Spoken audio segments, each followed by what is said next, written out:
Hello, Leo, Sun, Moon Rising, and Venus Signs. Kamusta kayo? Sana po'y nasa mabuti kayong kalagayan. Welcome back po sa Star Tarot. Kung bago kayo rito, welcome din kayo. Thank you for your support. I truly appreciate it. God bless you all. Leo, maraming salamat po sa lahat ng mga nagla-likes, no? Yung sa mga likes ninyo sa ating mga videos, maraming salamat. Sa mga pag-subscribe ninyo po at sa mga comments, no? Mga magagandang komento na iniiwan ninyo sa ating mga videos. Maraming salamat po sa effort ninyo. Paunang message po ninyo, Unmarked Trail. Ayan, Revelation.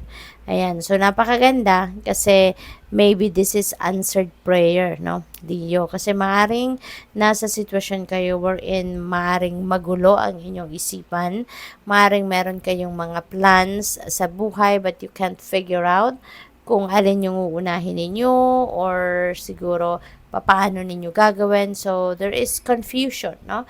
Na maaring nararamdaman ng iba sa inyo.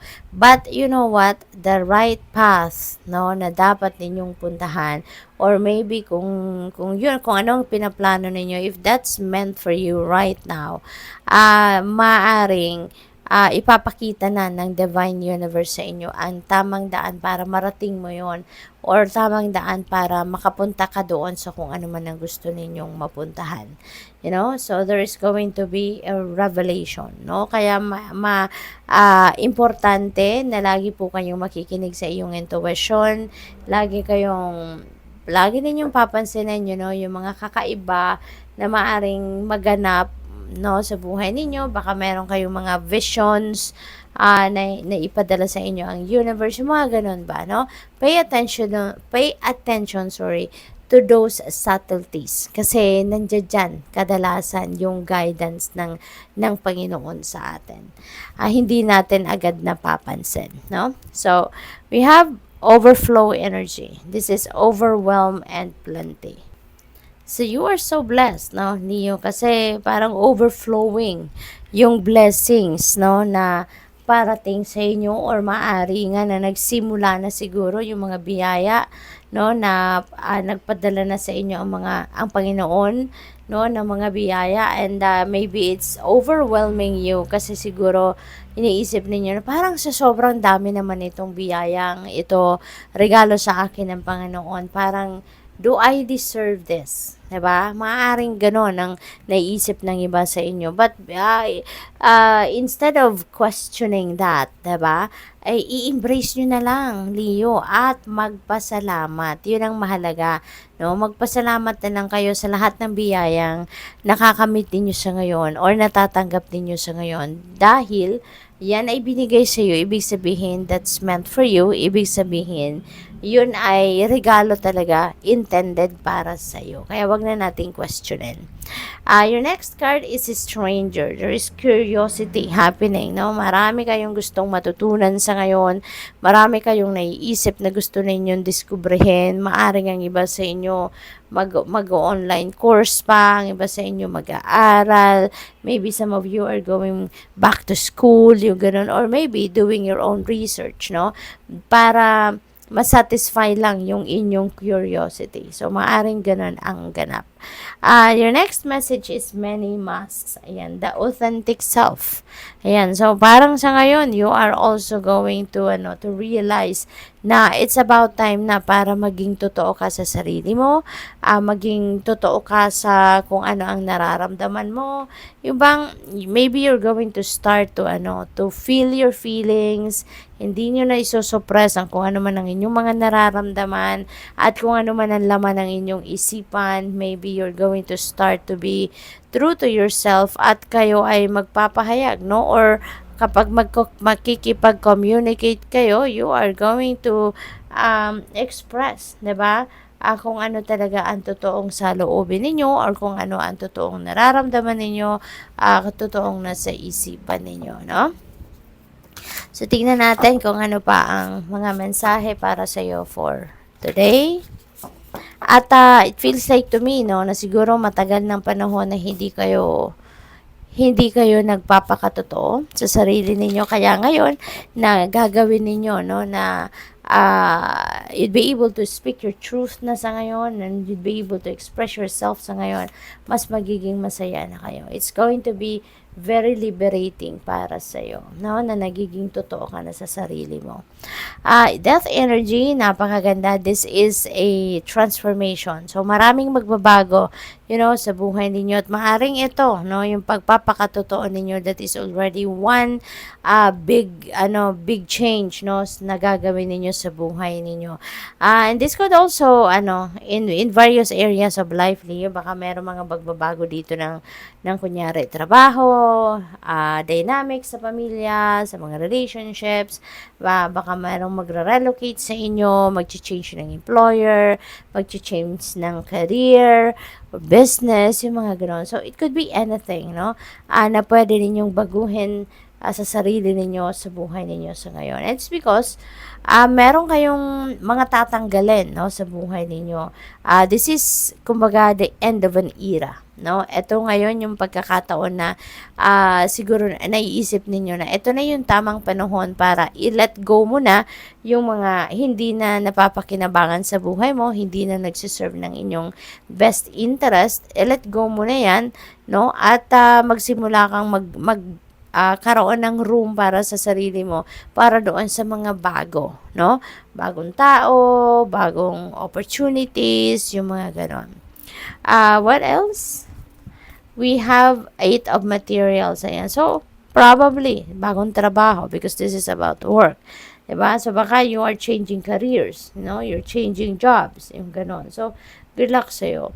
Ang iba talaga sa inyo dito, no, since may curiosity energy, ang iba sa inyo, siguro talaga sa inyo, is focusing on empowering yourself, developing yourself, honing your talents, skills, and gifts, yung mga ganon. So, siguro nandoon yung focus ng karamihan sa inyo sa ngayon, Leo, no? Kaya, good luck sa'yo kasi meron din ako napipick up dito na siguro magbabago talaga kayo ng career path, kaya pinaghahandaan ninyo ito at maaring nag-aaral kayo, nagre-research kayo because you want to create some change talaga, no? Sa path na tinatahak ninyo pagdating sa inyong career or trabaho. We have Page of Voices. Ayan. Maraming balita or impormasyon na maaring dumating sa inyo sa ngayon, Leo. And maaring yan ay makatulong, no, sa mga pagre-research na ginagawa ninyo siguro para doon sa ma-satisfy, no, yung inyong curiosity.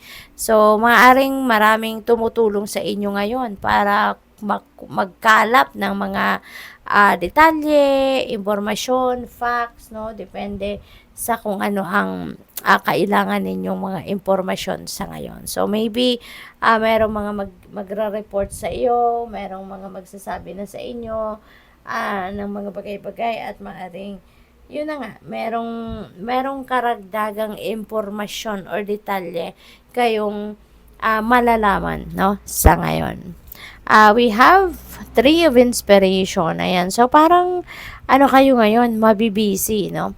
Kasi si 3 of Inspiration is implementation stage ito ng kung ano man ang mga napagplanuhan nyo na. So, ngayon, maybe na nakikita ninyo, nararamdaman ninyo na this is perfect timing na para mag-roll out ng kung ano man ang mga plano ninyo. Kaya siguro sa ngayon, maaring mabisi kayo, no? So, this is also,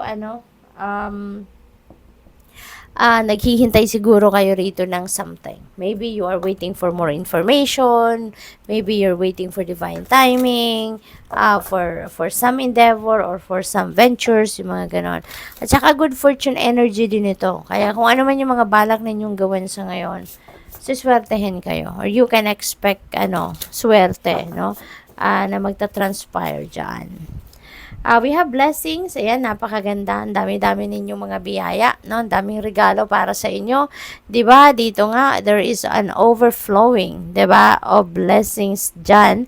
At ngayon dito sinasabi din sa inyo on a different deck na marami kayong biyaya talaga na paparating. So, be ready to receive, no, those blessings. Ihanda nyo na ang inyong sarili at Ang mahalaga din dito, i-align na ninyo ang inyong energies with this beautiful blessings energy para ito yung ma-magnetize ninyo towards you.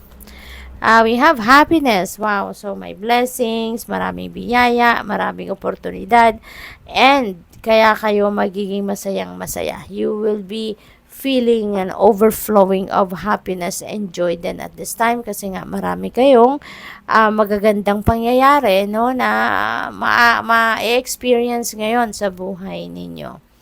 What else? We have well-being. Ayan. So, focus din ang iba sa inyo ngayon sa inyong well-being, which is really good. Kasi siguro alam nyo na kung paano balansehin ang buhay ninyo. Alam nyo na kung paano balansehin ang sarili ninyo. Kaya sa ngayon, ayan, inaasikaso din ninyo or binibigyan din ninyo ng oras ngayon ang inyong health, no, ang inyong kalusugan. So napakaganda lang niyan. You are also taking care of yourself despite of all the busyness, no, of worldly things na inaasikaso ninyo. Manifestation, napakaswerte talaga ninyo sa ngayon. Nasa higher energetic frequency din kayo and you are going to start manifesting, no? Mga biyaya, mga pangarap ninyo, mga goals ninyo, mga dreams ninyo maybe are also manifesting in your life soon. So, good luck sa'yo. Thank you for watching. Love and light. Namaste.